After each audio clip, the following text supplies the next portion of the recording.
Ya hemos hablado del control de frecuencia y es hora que pasemos a hablar del control de tensión.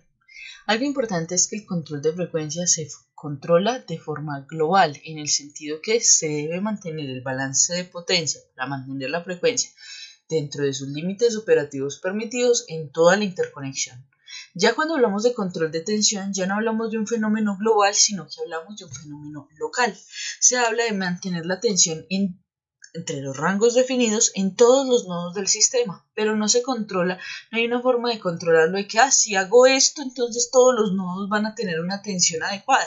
No, hay que ir a mirar nodo por nodo qué sucede y qué debo hacer en ese caso con las tensiones, o si están bien, si las puedo dejar así, o en un nodo que se esté cayendo mucho la tensión, cómo hago para subirlo, si se está subiendo de pronto mucho la tensión, digamos un nodo cercano a una unidad de generación, cómo hago para reducirla. Entonces, control de tensión se refiere a eso, a mantener la tensión dentro de sus límites operativos permitidos. Entonces, para empezar a hablar de control de tensión, vamos a repasar un par de conceptos. Pues un concepto en realidad, que es el concepto de potencia reactiva. Si recordamos, la potencia reactiva es una potencia que está oscilando entre la fuente, desde la generación, las unidades de generación y la carga. Esa potencia reactiva, dependiendo de la cantidad que haya en el sistema, hace que se desfase la corriente respecto a la tensión. Cuando la corriente se encuentra retrasada respecto a la tensión del sistema, se dice que hay un factor de potencia en retraso, porque la corriente atrasa la tensión, pero en términos de potencia reactiva, eso indica que ese sistema, esa carga que hay conectada ahí, está consumiendo potencia reactiva. Si sucede lo contrario, si la onda de corriente se adelanta respecto a la onda de tensión, entonces se dice que ese sistema que hay ahí conectado en ese punto está entregando o suministrando potencia reactiva. Entonces, la potencia reactiva, ya sabemos, en retraso indica inductiva, en adelanto indica capacitiva, o en otras palabras, cuando la corriente está retrasada respecto a la tensión, factor de potencia en retraso, se dice que ese sistema que está ahí consume potencia reactiva. Y si el factor de potencia es en adelanto, si la corriente está adelantada respecto a la tensión, entonces se dice que esa unidad está entregando o generando potencia reactiva. En realidad, decir que se está generando, se está consumiendo potencia reactiva es un modismo que nos va a hacer sentir más cómodos, pero esa potencia en realidad no se genera, no en el sentido que no se consume, más bien en el sentido que es una potencia que solo está oscilando entre la generación y la demanda, pero no se está consumiendo en ningún punto. La cantidad de potencia reactiva que haya en un sistema depende del desfase entre la tensión y corriente. Entre más desfase tengamos en corriente respecto a tensión, entonces vamos a tener más potencia reactiva en el sistema. Y ya sabemos entonces cómo identificar, o más bien cómo hablar en el sentido de cómo decir cuándo se está consumiendo, cuándo se está generando potencia reactiva. Sabemos que la potencia reactiva compone o es una parte que compone la potencia aparente de un sistema. Sabemos que la potencia aparente es aquella medida de la potencia que aparentemente, que parece que va en una línea del sistema o se está absorbiendo una carga o está generando un generador. Pero esa potencia aparente se constituye de una potencia que es en la que en realidad hace trabajo, que es la potencia activa, y una potencia que sirve para la magnetización, pero recuerden, esta es oscilando entre la fuente de alimentación y la carga. Una forma muy común de ver de pronto esta potencia reactiva es con el símil del vaso de cerveza.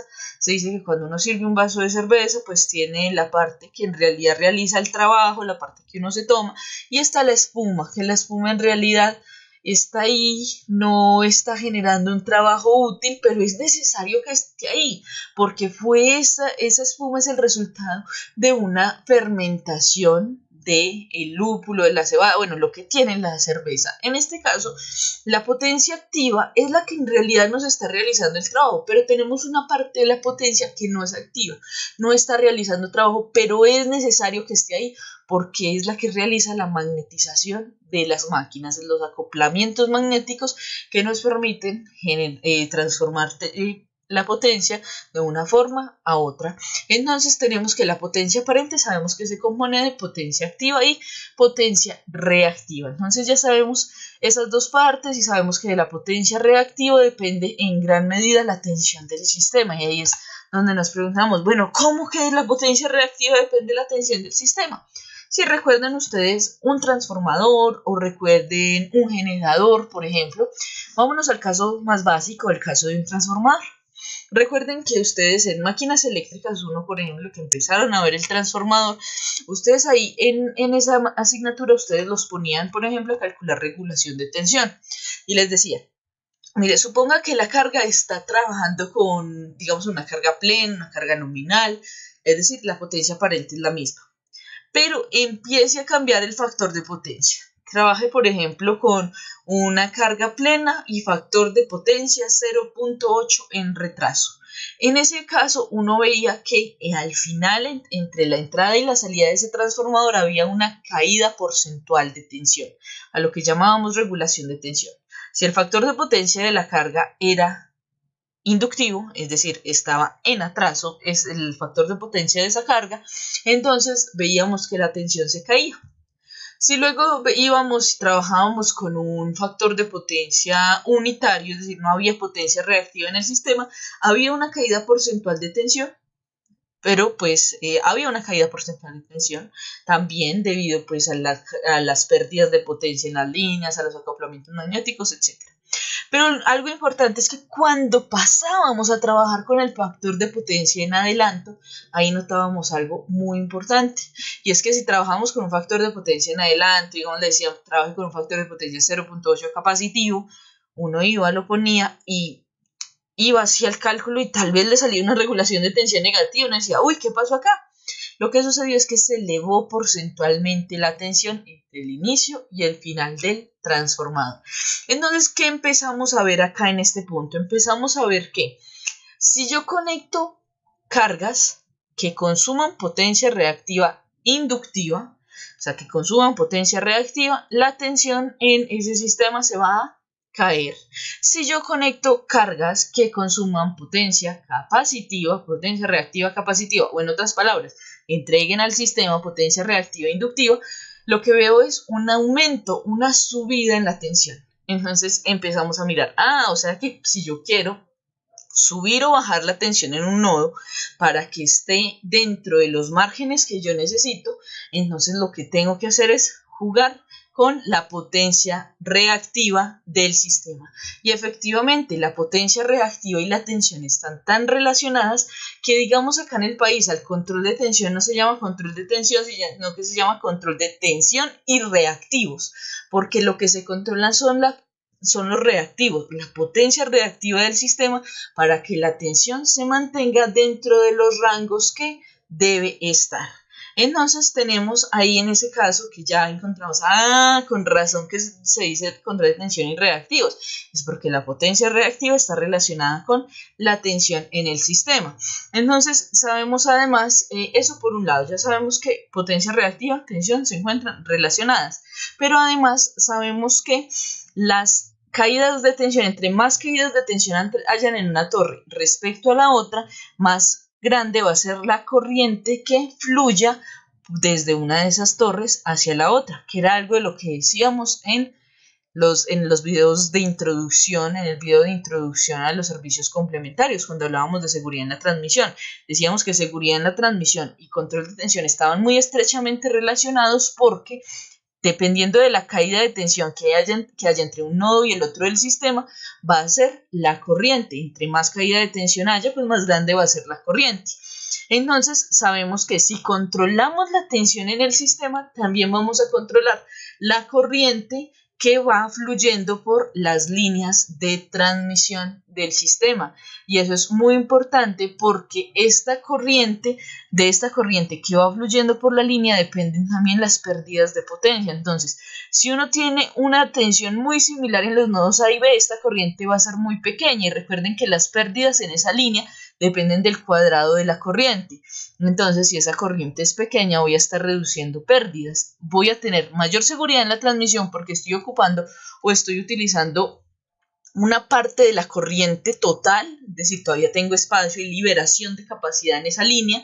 Además, reduzco pérdidas y mantengo la tensión en los rangos definidos. Entonces, control de tensión está relacionado con todo, con seguridad en la transmisión, con pérdidas, con eficiencia. Entonces, sabemos que tenemos que mantener la tensión del sistema dentro de los rangos requeridos y eso lo podemos lograr mediante la potencia reactiva del sistema. Para evaluar cómo es un perfil de tensión, o bueno, cómo está la tensión en un sistema, lo que uno hace es hacer un perfil de tensión. Por ejemplo, acá tenemos un diagrama unifilar de un alimentador. Acá tenemos simplemente la subestación, esto está conectado a un bus infinito, acá hay un sistema de potencia grande que está alimentando este sistema de distribución. ¿Por qué digo de distribución? Pues porque es radial. Porque uno dice, es radial, solo va en una dirección, no está anillado, nada por el estilo, eso parece que es distribución. Bueno, independientemente de lo que fuera, tenemos acá un diagrama unifilar. ¿Cómo nosotros vemos que la tensión está bajita o alta en un nodo para saber qué debo hacer, cómo controlarla? Lo que hacemos entonces es un diagrama en el que vamos a graficar el valor por unidad de tensión en cada nodo. Entonces buscamos el valor por unidad de tensión acá en el nodo 1, que pues no sé cuál es. En las subestaciones normalmente lo ponen un poco superior al 1 por unidad para que si hay caídas de tensión en el recorrido pues no salgan de los límites establecidos. Luego grafico el valor de la caída de tensión en 2, 3, así me voy hasta 18. Cuando llegué a 18 pues sigo y grafico la del 19, 20, 21, 22. Grafico el valor por unidad de tensión en cada uno de estos nodos y encuentro algo como este, o mejor dicho, este es el perfil de tensión de este sistema que teníamos acá atrás. En este perfil de tensión miren lo que sucede. Acá empezó en la subestación un 1 por unidad. Está así adrede para que en las siguientes diapositivas que veamos cómo regular la tensión en un sistema, veamos qué podemos hacer o qué métodos puedo utilizar para regular la tensión. Acá en la subestación se puso que iba a empezar en un 1 por unidad. ¿Por qué? Porque ustedes saben que acá en la subestación principal que está conectada al bus infinito, la tensión no va a cambiar en gran medida y yo puedo arreglar o poner el tap del transformador para que esté en el valor que yo quiera, si es el 1 por unidad, el 1.1 por unidad, el 0.9 por unidad, el valor que yo necesite. ¿Qué empezamos a ver? Empezamos a ver que a medida que nos alejamos del alimentador principal, a medida que vamos a lo largo de ese alimentador, a lo largo de ese sistema radial y hasta ese bus 18, lo que hace la tensión es caerse. Luego decimos, bueno, entonces llegamos y graficamos todo el bus 18 hasta el bus 18. Después el bus 19, miren que acá está juntico al bus 2. Entonces, si venimos acá y miramos el bus 2, tenemos que tener una tensión muy cercana a la del bus 19. Y en ese alimentador lo que tenemos es que esa tensión empieza a caer, a disminuir. Y lo mismo sucede en los otros alimentadores porque están más adelante en el sistema.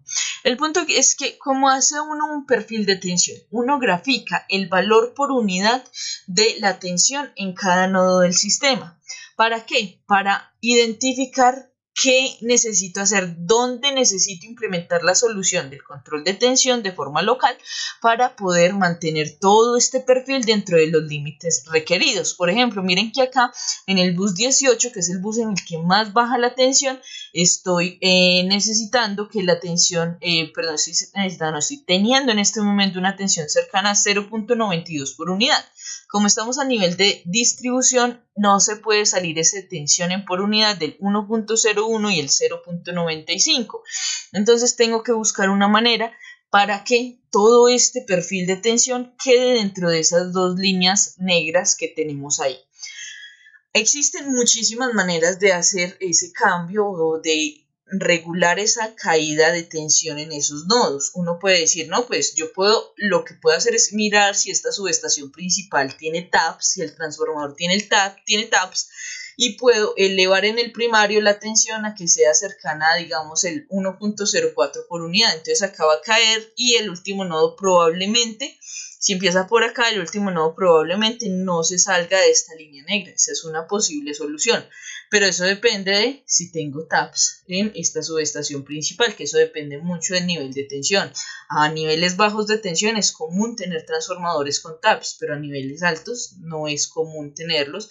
Tengo una relación de transformación fija y debo buscar otras maneras de poder subir la tensión en estos nodos que se está saliendo de los límites que necesitamos para que se mantenga acá entre esas dos líneas y ojalá entre más cercano se mantenga el 1 por unidad, maravilloso, fabuloso. Si pudiera tener todo acá en una línea recta, genial, pero no voy a ahí es donde uno tiene que balancear lo técnico con lo económico y puedo lograr que en todos los nodos quede una línea rectica acá, puedo lograrlo hacer, pero el costo económico de eso va a ser muy elevado. Entonces tengo que buscar una solución que me permita tener todas estas tensiones dentro de los rangos que necesito y que sea económicamente viables. Ahí es donde entra el control de tensión y reactivos. El control de tensión y reactivos tiene un objetivo y es mantener un adecuado perfil de tensión en todo el sistema eléctrico de potencia y mantener reservas de potencia reactiva en distintas áreas del sistema para soportar las contingencias cuando se presentan incidencias de tensión y de reactivos. En otras palabras, imaginémonos que esto fuera un sistema de transmisión y lo logramos poner entre los límites que necesitamos. De un momento a otro empieza a aumentar mucho la carga de un nodo, el consumo de las cargas residenciales, comerciales e industriales suele ser de naturaleza inductiva, entonces eso va a bajar la tensión. Imagínense que en un punto C baja la tensión, digamos que acá en Manizales, en el nodo de Maltería, en uno de los nodos de Maltería se baja mucho la tensión. Tengo que subirla. ¿Me sirve de algo tener potencia reactiva que me sobre en Cartagena para solucionar este problema acá en Maltería? Ahí es donde el control de tensión difiere del control de frecuencia. En el control de frecuencia, las reservas me sirven en cualquier punto del sistema, porque lo que necesito es mantener el balance entre generación y demanda.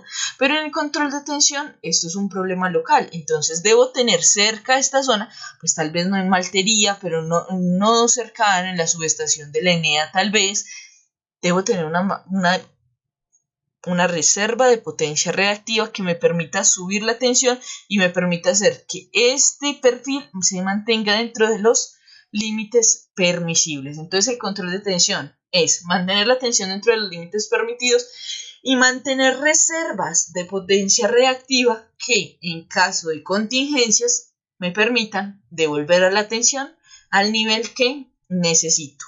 Y esto pues ya lo habíamos dicho, pero importantísimo, lo podemos recalcar, es que los problemas de tensión son locales y se resuelven mediante la instalación de dispositivos cerca de los centros de consumo para que la potencia que fluye desde generación hasta el centro de consumo sea predominantemente activa y tenga mayor aprovechamiento por las cargas conectadas. Eso es otra cosa importante. Ya sabemos que se soluciona de forma local, pero entonces alguien dice, no, pues muy fácil, mantengamos un factor de potencia siempre pues muy capacitivo y listo. Primero, eso es costoso porque significa que tengo que sacrificar parte de la potencia activa que puede generar un generador síncrono para que esté entregando la potencia capacitiva. Eso por un lado es costoso. Y segundo, pues la idea es que yo logre tener mayor aprovechamiento de potencia activa, es decir, que la mayor potencia que esté fluyendo por el sistema, la mayor parte de esa potencia aparente que esté fluyendo por el sistema, me realice un trabajo útil y no se quede solo magnetizando las máquinas. Entonces, debo tener un balance, o sea, tener reservas de potencia reactiva, mantener la tensión dentro de los rangos permitidos, pero también seguir haciendo que la mayor parte de la potencia aparente que va fluyendo por el sistema se activa, me realice un trabajo útil y solo tenga lo mínimo necesario de potencia reactiva en el sistema, porque esa potencia reactiva me está generando una función importante, magnetizando las máquinas, manteniéndome la tensión en los rangos que necesito, pero eso implica una reducción en la capacidad de operación de potencia activa en los dispositivos. En otras palabras, un transformador, cuando les dicen a ustedes 100 megavoltiamperios, dependiendo del factor de potencia, pues va a ser la potencia que tenga la carga en ese momento, trabajando a plena carga el transformador, va a ser diferente la potencia activa que pueda estar transmitiendo en condiciones nominales. Lo mismo sucede con los generadores, con los motores, etcétera. Entonces, en eso se basa el control de tensión y reactivos, mantener la tensión dentro de los límites permitidos, manteniendo reservas de potencia reactiva, que son las que me ayudan a mantener esa tensión dentro de los límites permitidos, pero balanceando el hecho de mantener potencia reactiva en reserva, pero que ojalá la mayor parte de la potencia que haya fluyendo en el sistema, pues se pueda utilizar de forma útil, sea potencia activa. ¿Cuáles son los beneficios de realizar un control de tensión adecuado en los sistemas de transmisión y de distribución.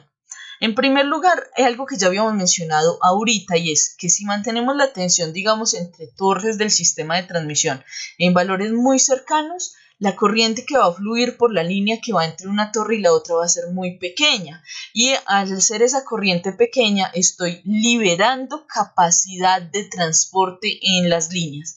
Estoy liberando capacidad de transporte que se ve reflejado en que puedo llevar más potencia desde el punto A del sistema al punto B.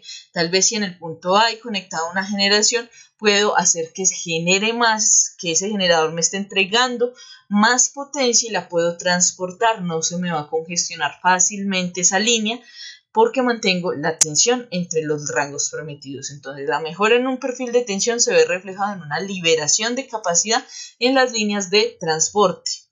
También, obviamente, mejora los índices de confiabilidad porque permite que si tenemos una buena reserva de potencias reactivas, tenemos un buen manejo del control de tensión y reactivos, podemos estar preparados para contingencias que se presenten en los sistemas eléctricos a nivel local. Es decir, podemos afrontar las fallas locales que se presenten en nuestros sistemas de distribución o de transmisión.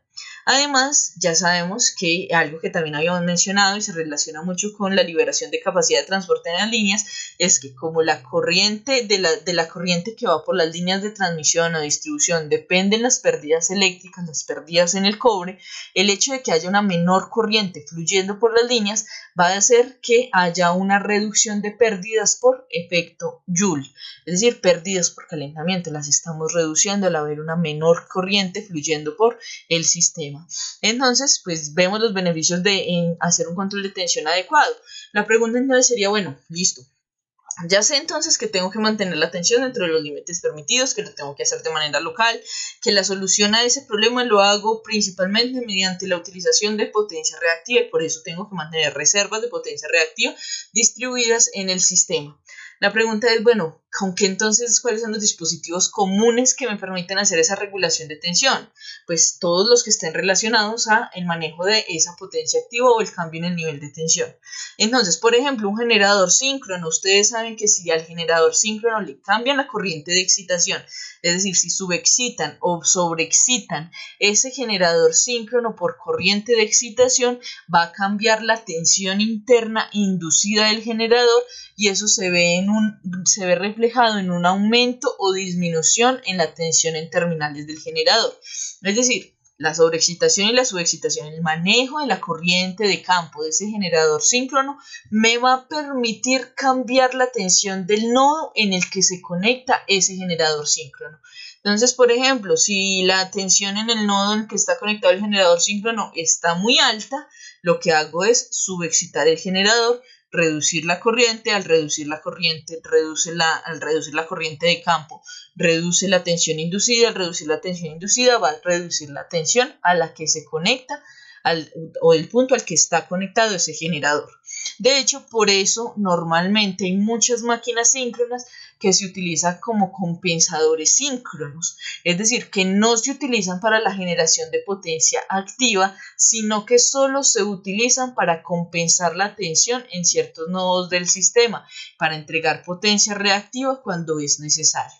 En un nodo que tal vez esté cayendo mucho la tensión, es un nodo importante del sistema de transmisión, se puede conectar un compensador síncrono, que es una máquina síncrona, pero que no va a generar potencia activa, sino que solamente va a regular la tensión del sistema mediante el control de la corriente de campo del mismo. Otra tecnología común para manejar ese perfil de tensión dentro de los rangos, para subir o bajar la tensión donde lo necesito, pues obviamente capacitores e inductores, ¿cierto? También tenemos condensador síncrono, bueno, compensador síncrono, que sería el que les mencionaba, es el mismo generador síncrono, pero funcionando solamente en su régimen de compensación. Otra de las opciones, pues estos ya los vamos a explicar un poquito en las diapositivas que siguen, entonces los vamos a dejar ahí no muy explicados. Sigamos. Hay algo importante, es que este dispositivo, bueno, esta opción no incluye un manejo de potencia reactiva, pero permite hacer que la tensión en el sistema se eleve en una subestación.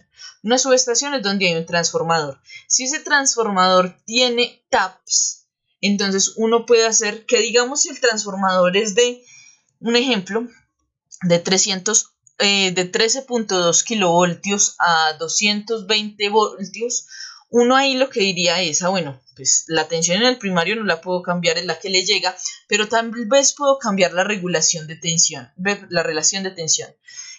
Y si ese transformador es de 13.2 a 220 y la tensión llega tan bajita al primario que en el secundario estoy viendo 200 voltios, no alcanzo a ver los 220 que necesito, lo que puedo hacer es cambiar el tap del transformador para cambiar un poco la relación de transformación y cambiar, por ejemplo, que la relación sea de ahorita 13.2 kilovoltios a 228 o 225 voltios.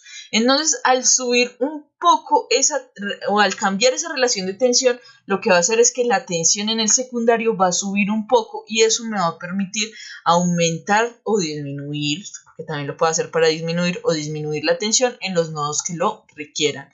Normalmente en la operación normal de los sistemas de distribución lo que siempre debo hacer es aumentar tensión, pero con la transición energética, lo que vamos a ver en el siguiente módulo, lo que tenemos es que se empiezan a conectar generación distribuida, sea de paneles solares fotovoltaicos u otras fuentes a nivel de distribución, y eso puede hacer que en algunos nodos la tensión del sistema empiece a aumentar. Y ahí también tendría que jugar con los transformadores, con los taps de los transformadores para ya no solo aumentar la tensión, sino tal vez, si es posible, disminuirla. Hay otros dispositivos que ya utilizan la parte de generación de potencia reactiva o almacenamiento de potencia reactiva en combinación con la electrónica de potencia para realizar ese control de tensión, para mantener la tensión dentro de los límites permitidos. Esos dispositivos son los FACS, que son los dispositivos flexibles de los sistemas de transmisión, los compensadores estáticos y los compensadores síncronos estáticos, los FACS, SBC y los STATCOM. Lo pueden consultar fácilmente en internet y van a ver que su operación es muy similar a la de un capacitor e inductor, solo que esta vez son controlados por electrónica de potencia. Vamos a explicar los métodos más comunes, los más sencillos. Por ejemplo, el generador síncrono.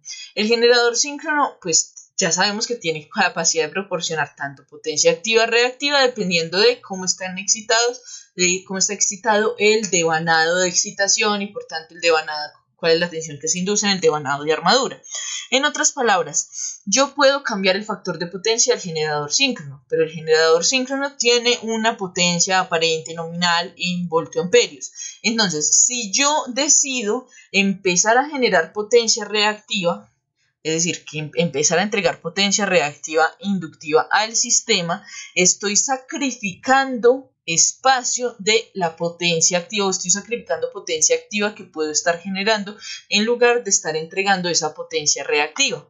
En otras palabras, esta es la que se llama curva de capacidad de un generador síncrono.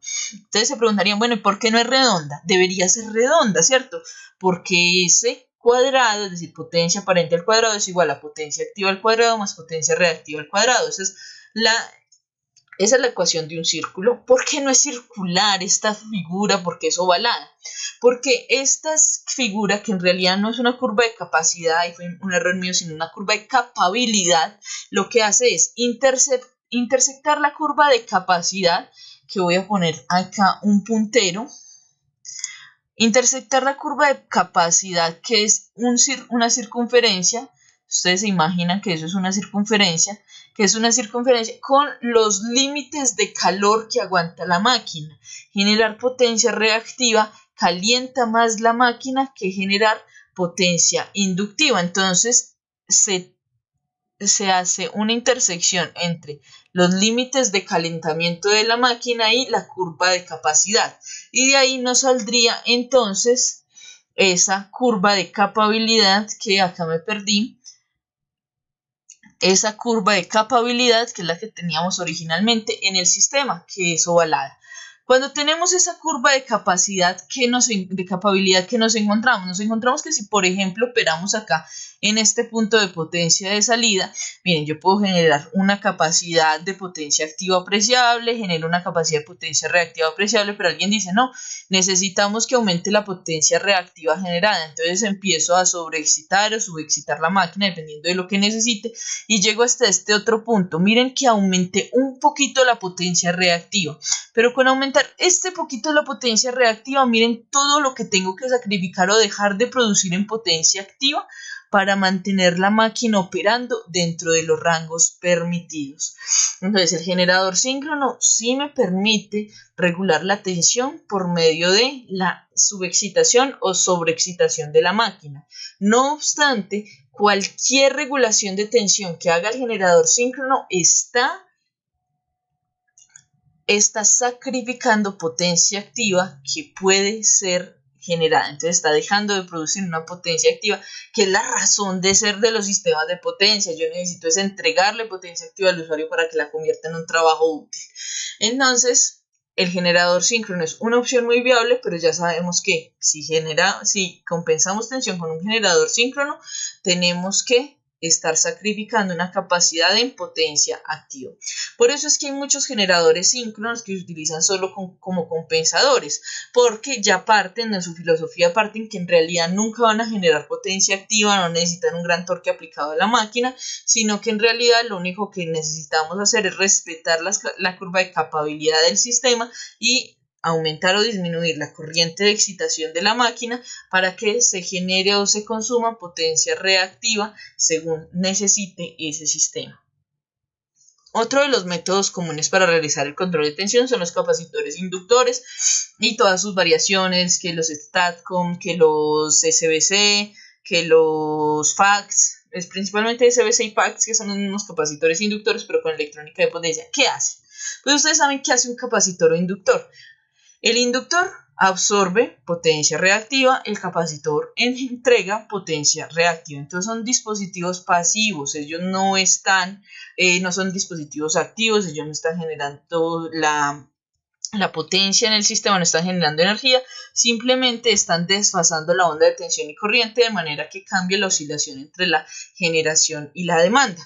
Y al hacer eso, pues recuerden, nosotros tomamos ese modismo de decir que consumen o generan potencia reactiva, aunque en realidad simplemente que es potencia reactiva en diferentes ángulos de fase, diferente naturaleza. Es un método muy sencillo, muy económico para realizar el control de tensión.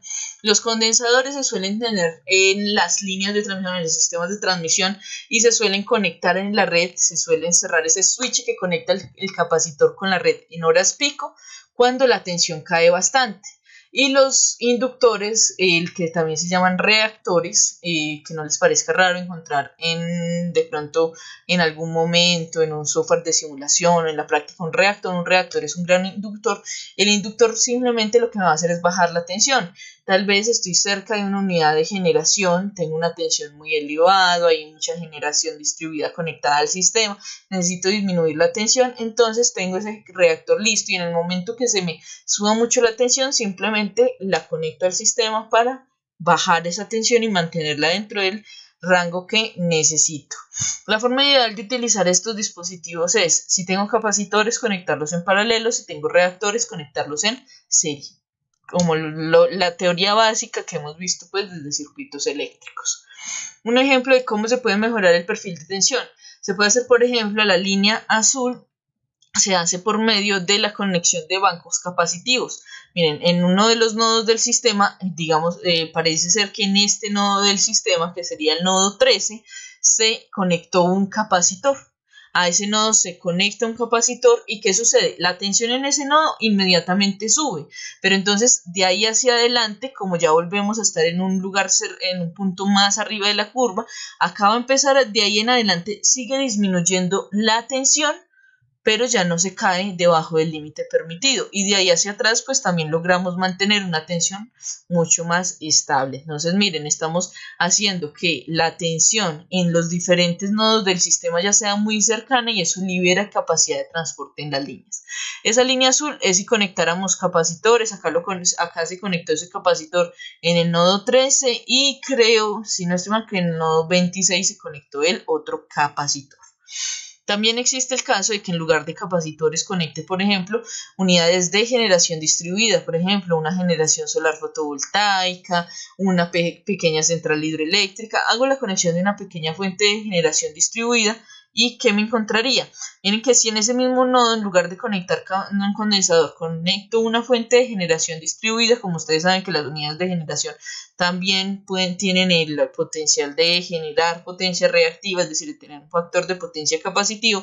Eso me puede aumentar la tensión en ese nodo del sistema y hacer que el perfil se mantenga dentro del límite que se desea y se mantenga muy cerca de ese 1 por unidad, que es el que necesitamos. Eso entonces fue lo que quería que viéramos de control de tensión, la teoría básica, qué es el control de tensión, y ya vemos que en realidad como se controla de forma local ya es decisión de cada operador de red cómo controlar esa tensión en cada nodo del sistema, cómo mantener la tensión dentro de los límites permisibles. Se regula por el código de operación, este servicio complementario. En el código de operación están como los niveles de tensión mínimos y máximos que pueden haber en cualquier nodo del sistema, pero no tiene regulación dedicada como lo tenía el control de frecuencia. Bueno, ya solo nos faltaría que para cerrar este módulo veamos qué es o cómo trabajar el despacho económico. Entonces, antes de eso, pues le ponen pausa al video, bueno, paran ahí un momentico que lo vamos a ver en el siguiente video. De nuevo van, toman el otro cafecito, el vasito de agua, de pronto van a algo que tengan que hacer y vuelven para el siguiente video que es el de despacho económico.